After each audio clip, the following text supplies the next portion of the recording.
ilang months na din namin siya tinry itago, and now, yes, we're officially announcing Catherine Bernardo at Mark Alcala napaulat na live-in ayon kay OG Diaz.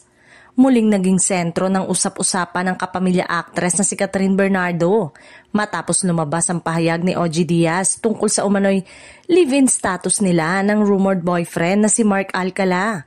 Sa kanyang vlog, binanggit ni OG na may mga nakarating sa kanyang impormasyon na magkasama raw sa iisang bubong sina Catherine at Mark.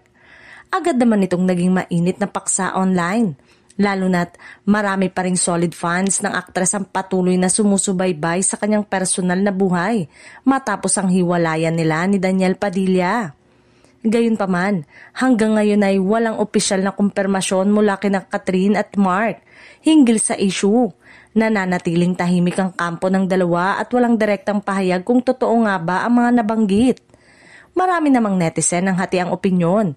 May mga natuwa at nagsabing deserve ni Catherine ang maging masaya sa kanyang love life. Samantala, ang iba'y naniniwalang haka-haka lamang ang balita hanggat walang malinaw na kumpirmasyon. Sa kabila ng mga espekulasyon, nananatiling tahimik at deadma si Catherine habang si Mark Alcala naman ay patuloy sa kanyang tungkulin bilang lokal na opisyal.